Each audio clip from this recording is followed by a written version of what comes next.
Hey guys, it's Matt here, and in this video, we've got the 2010 MacBook Pro out. We're going to be upgrading this to a better SSD. The one in here is kind of crap, and we're going to be installing the latest version of macOS Big Sur.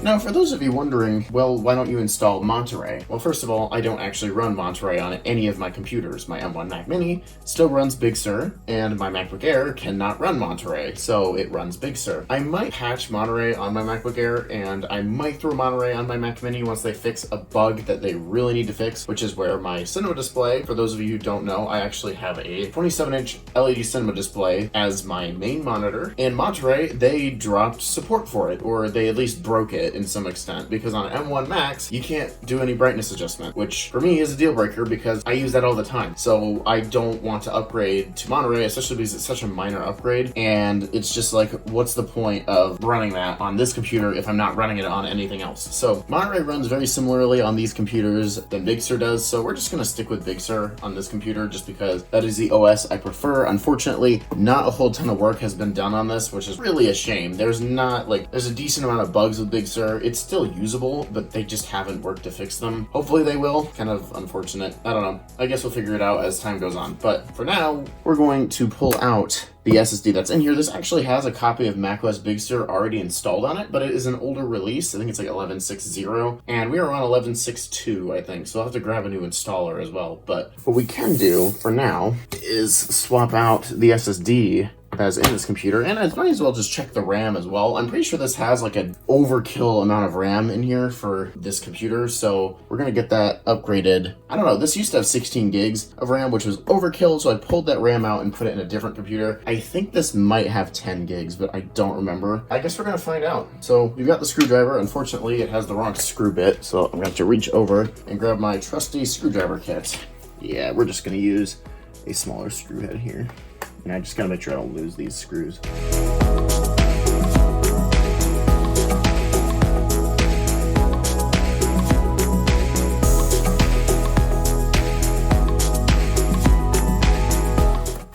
There we go. I don't remember how much RAM is in here, so I guess we can check that real quick. I think this is a 2 gig stick. I know for a fact this is an 8 gig one. Oh, this is a 1 gig. So this actually had 9 gigs of RAM installed in here.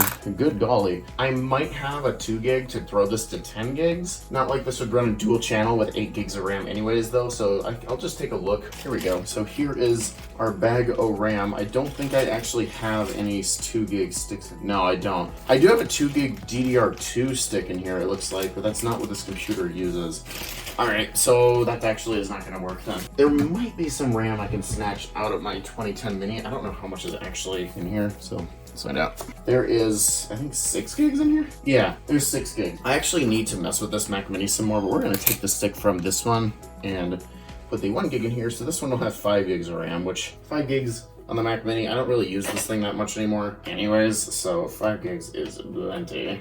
But I could throw more RAM in here if I wanted to. I do have some other sticks and other computers that I don't necessarily need to have. Like one of my old HPs that I'm going to experiment with some games on has 12 gigs of RAM in it right now. So it definitely doesn't need that much, but at least I'll keep 8 in there for the games I want to run. There we go. So this now has 10 gigs. What a great upgrade from 9 gigs to 10. And now we need to get out. Yeah, we need to get this drive out of here. I think I'm correct. Yeah, those are retention screws, so those actually won't come out. So what if I'm correct? This is the bracket that actually comes out.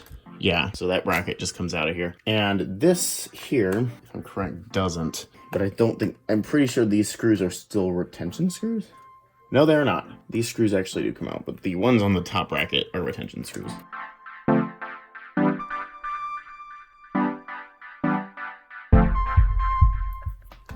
There we go. And unplug the cable here. There we go. So this is the old SSD. This is not a bad SSD by any means, but it's not the fastest. Hopefully this ADATA one will be better. The thing I'm worried about is this one works fine. The one I bought, I actually bought 2 of these for Christmas. One of them was dead, so that was awesome. It worked, but it was not only super duper slow, like I'd play games, I'd install games to them, and the games would run at like 10 FPS because it's like trying to load stuff from it. So it'd be consistent at some points and just totally stop to load more from this. And then this drive kicked itself out of the computer twice. Not this specific one, but the other one that I returned. So I went in, just bought an adapter to use one of my M.2 drives, and that's working in that PC. In fact, it's actually the PC that Jordan got me as a Christmas gift, which is actually working really well. I'm glad to be able to use this. But what I need to do is get a screw that'll fit the screws that are on this current SSD. There we go. There we go. These just glide out now. These are super... That is what's supposed to... Don't run away. Okay, that's much better with the lighting. Actually, what I did was I've got my cinema display here on my main Mac, and I just blasted a white screen on here. So this is hopefully better than it was before. And there we go. This is the last screw. And hopefully this SSD, yeah, I can use this in another computer somewhere that is slower. So time to pop in the ADATA SSD. Now I can't just obviously drop this in. I have to put the screws back in here. And there we go. That is it. Then finally what I have to do, plug this into here. Should just sit seamlessly in. Yep, like that. And there we go. That just drops in, and I can pop in this screw. I have to switch my screw bit. I have to switch my screw bit again because this uses a different kind of screw head, but that's okay. So this SSD not only is, I think, faster, but it is also double the capacity of the previous SSD. That other SSD was, I think, 128 gigs. This one's 240 gigs, which I guess is not exactly double, but it's close. So having some extra space on this computer might be handy. I really couldn't fit more than one OS on this computer with 128 gigs of space. I could have if I wanted to, but it was just like, what's the point of doing that? Because it's like you barely have space for other OSs. So maybe I could throw like Big Sur on here, and then maybe like it's officially support OS, like macOS High Sierra. That's kind of out of the scope for this video. Maybe I'll throw like Windows on here. If you want to see me put Windows 11 on this thing or something, let me know. But pretty sure that's it for what I want. Before we screw in everything, I'm gonna make sure this posts. And yes, I know I didn't disconnect the battery when I worked on it. A lot of people say you have to do that. I forget a lot, but I've never had problems. Doesn't mean you should do that, but just giving you a note on that. This is my thing. If I break it, don't get mad at me in the comments. Actually, get mad at me all you want, I don't care. I have this plugged in some really weird spot, but it just seemed to reach all the way over here. It's plugged in the opposite side of my room, but it does seem to reach. I don't think the battery in this has a charge. Oh no, the battery actually has, the battery in this is actually almost full. So that actually is kind of perfect. I didn't think it was. Cool. It posted. We're gonna shut this back down. Yes, there's no OS on here. It's not gonna boot, but it does work, which is awesome. I'm pretty sure the SSD in here actually has a bunch of my Steam games on it, which I would not be terribly surprised by that because that's what I used it for before. I don't remember if I wiped it or not. I will be wiping it, of course, though, to install the OS, but...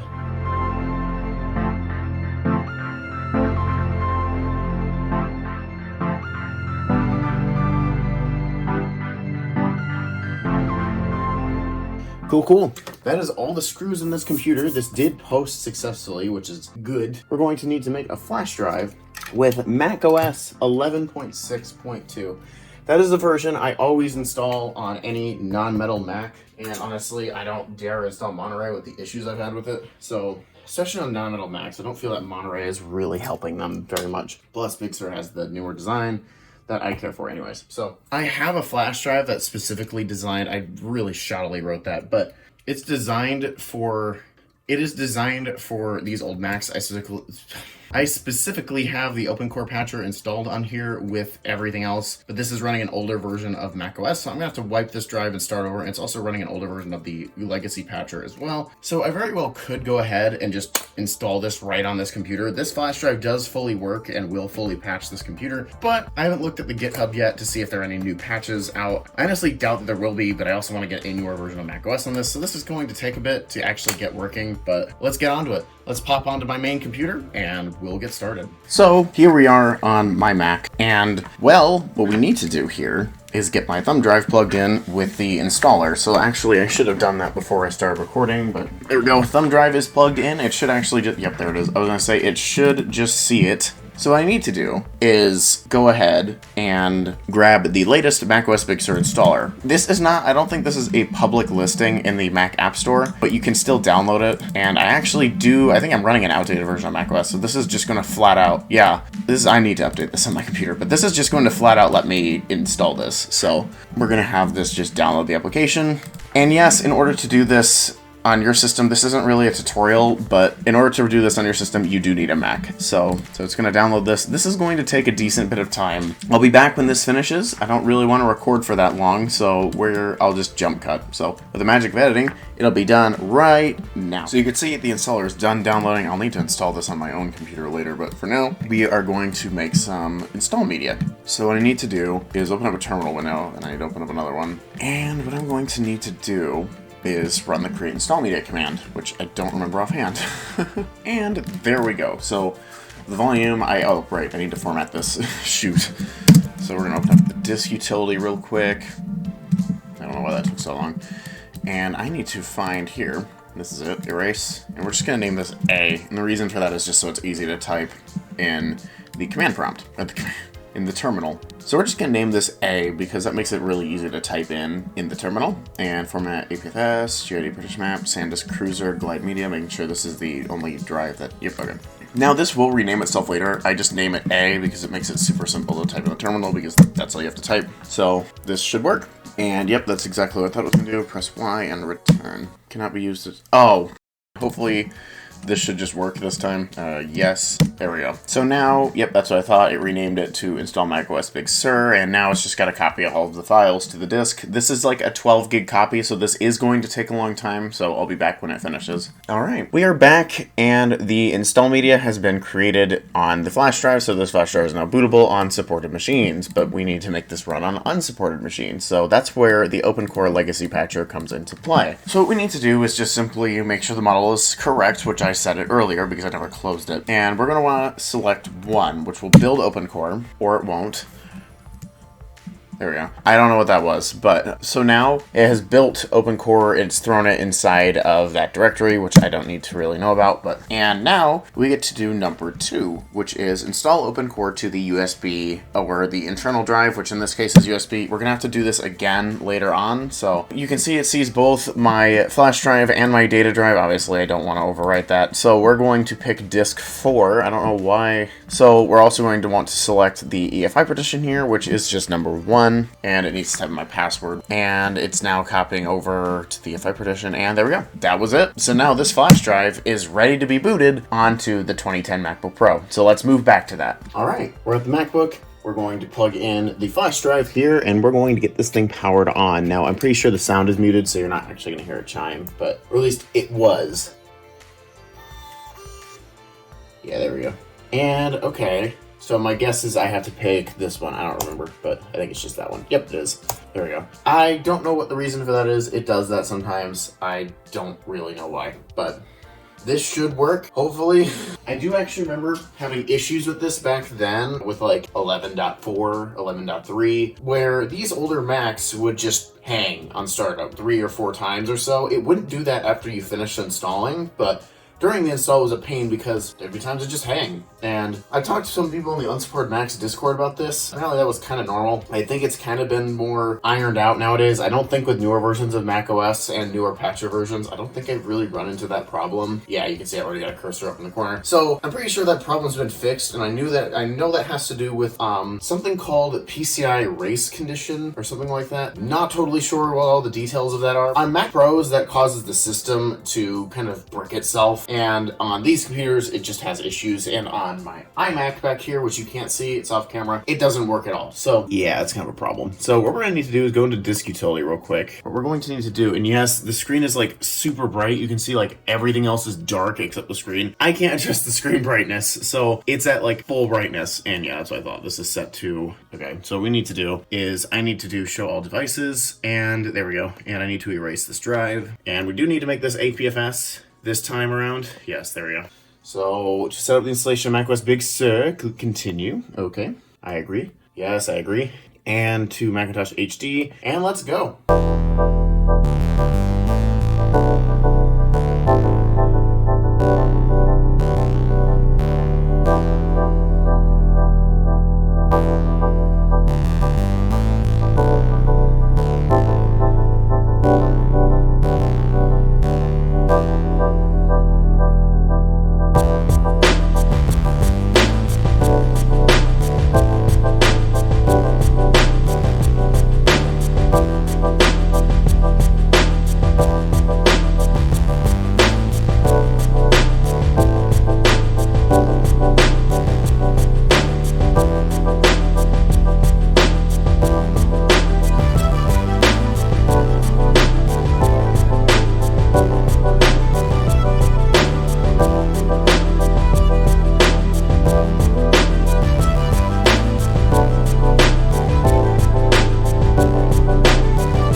we are back and we were at the setup. For some reason, and unfortunately, I think it's just because I don't have drivers installed yet. Normally it works though. I can't adjust the screen brightness. So when I try to do it, it just doesn't seem to care. So we're just gonna have to continue without adjusting that. Hopefully I'll be able to later so then the camera looks a little better. You can see how terribly slow this is.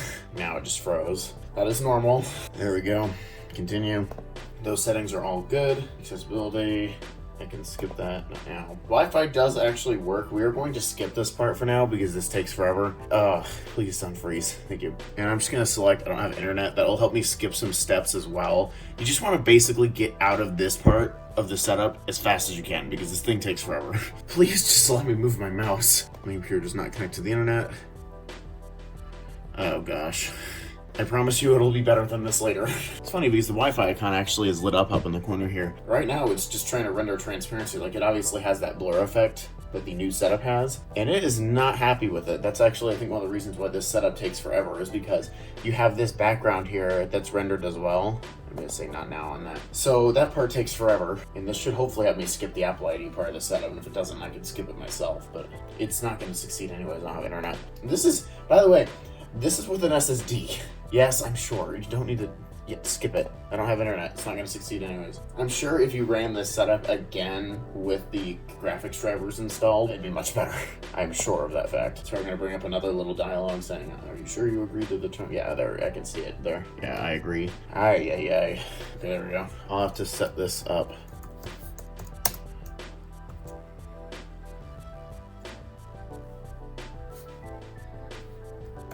Oh my goodness.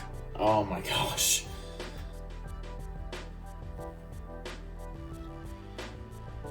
There we go. It is trying so hard right now. We're actually going to customize the settings because I don't want reports going to Apple about application crashes or things on this computer because it's not like Apple can really do much about this anyways. This is an unsupported machine, so technically they have no obligation to make this stuff work, so I'm not going to waste their time. Because they'll see the logs and they'll have the model identifier in here and be like, oh yeah, that's a log that's not a supported computer. So I like how in the little previews here it shows like transparency effects and all that stuff, which would make sense because a Mac would have that. This right now does not support it. Looks like there we go. Okay, it's trying. This part takes a very long time to get off of this screen.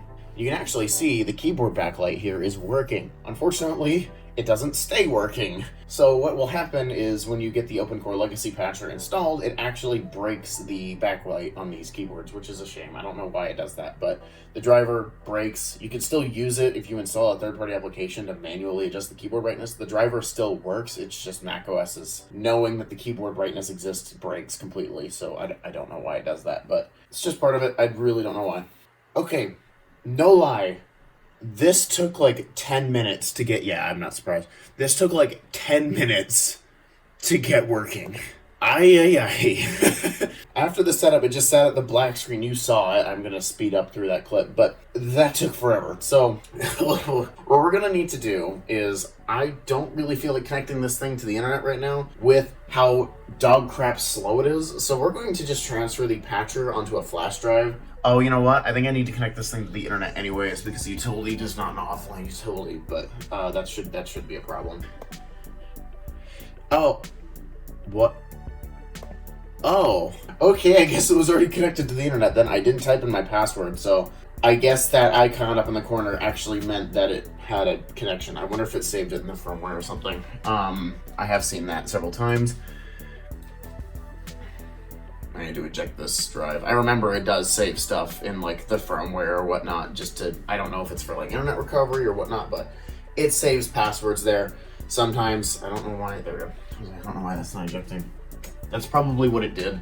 So I actually do have internet then. So we're actually cool there. I still need to, of course this flash drive is too big. It's physically too big to plug in another one next to it. I would screen record, but I actually can't screen record right now. All right, so you gotta grab it looks like this is an installer and it's because it is, but I just grabbed the patcher and just threw it on here for kicks and giggles. So we're gonna put that in the applications. I should not have thrown that in there. I think that just froze. Oh, that looks good. So open up the OpenCore Legacy Patcher, which is the command prompt one, so it should open up a terminal. What we need to do is I need to build OpenCore again. So we're going to build OpenCore. And that's good. And we're going to install it. We're going to pick 0. And we're going to pick 1.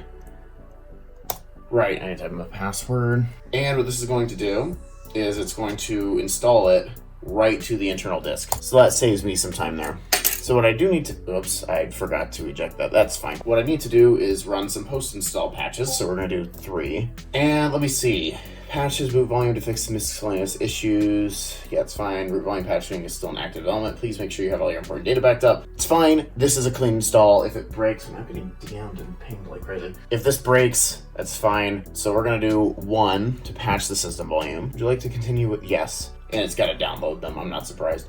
Oh, I'm just realizing, does this not detect a battery? Hold on. I didn't even see that. There's not a battery indicator up here.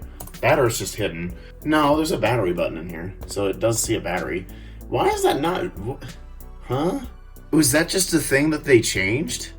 Because I swear the battery should be up there. Menu bar. No, it's on. It's just not visible. What? Well, okay, it just doesn't show up there. That's fine, I guess. That's weird. Okay. After I get some of the drivers installed, like right now this is like basically running driverless. It's got a few of them in there, obviously, because I've got Wi-Fi working, but not all of them work. So, and this part does take some time, so I'll give it a minute. Okay, it claims to be done, so it says press enter and we have to restart. We are in, and I can immediately see the legacy patches worked, and I can tell because this bar is blurred and these buttons also have a transparent effect. This should be better. And yeah, there we go. So now we have the transparent dock. This looks a bit broken, but that's a known issue. Stuff seems to be working now. Like, this is smooth. Moving this around, for some reason the window won't focus, but that's working. I should be able to adjust my screen brightness now. Or the computer can freeze. That works. Oh, there we go. Oop, it is doing it. It's just being slow. I have to wait for this to kind of starve a bit. The blur effects here are broken. That's a known issue with the open core pack. Please just let me close the window. And yeah, it seems like this actually worked. I have some blur effects now. This should actually be broken. Yeah, like that doesn't look very good. But that's, again, another known issue with this. And I should be able to adjust my screen brightness now. So now, it looks very dark for me. It's not dark on camera. Yeah, stuff is actually working now. Whoa, it's almost as if it has drivers now. So we're gonna drag Bluetooth up here because I know that is something, oopsies, I know that is something that works. Screen mirroring, I don't think that this actually works, but that's not due to this computer. That's actually just because screen mirroring is not supported on the 2010 MacBook Pros, not even on High Sierra. So I am not surprised by that. We're gonna drag sound up here as well. And this should work too. Yep, sound is working too. So yeah, it seems that this is fully working. I will probably follow up on this tomorrow. I have been working on this for several hours. Yeah, patching all these is fun, but you gotta have a lot of patience. So I'm gonna get this thing set up later. It's gonna be off camera, but I'm gonna actually finish this setup. Yeah, see you then. Well, I just finished editing up to this point, and well, it's the day before release, so we're gonna quick review this MacBook Air, especially because this video is already long enough. So let's open this up here, and I have already set stuff up the way I need to change my profile picture still, but so you can see I've gotten this set up the way I want with the dock icons here with Discord. I still have to get a few other apps installed that I just have been lazy and not finished, but otherwise, this thing has been very responsive. It's very nice, and honestly, it's totally usable after setup, of course. It takes a very long time to get it to this point, but stuff works on it perfectly fine. Like, I can go and browse the internet. I can go to, like, Google. Let's just say, do something kind of light. You can see that loads up perfectly fine. Yeah, it's fine. And yeah, I've got no complaints here. It works really well. So you can see even the Launchpad. Oh, I do have actually pages here. I just need to throw that in here. I do have a few more things to install on here, and I'll probably mess around with some of the other things. Like you can see the keyboard backlight is actually completely missing from here. It was there before for you astute viewers who actually saw that. When I opened up the control center, well, I had no patches installed. It was there before. It did break. Unfortunately, I don't really know why it has to do that, but that's just what it is. So yeah, otherwise this thing is nearly done. I'm honestly super pleased with how Big Sur runs on this, and with the new SSD, it's very speedy. I can actually go, and unfortunately graphics side of things aren't amazing, but that's the non-metal patches not being super great. But I can go to, like, let's just pick another website here, like SoundCloud, and it does take a bit of time just because this computer is not fast, but otherwise, yeah, no problems here. It works very well. So yeah, that's about it for this video. If you liked it, then hit the like button. If you didn't like it so much, hit the dislike button. Not like any of you can really see it, but it's still there. Get subscribed if you like the content that you see on this channel. And yeah, that's about it. So thank you guys so much for watching this video, and I will see you all later. Bye, guys.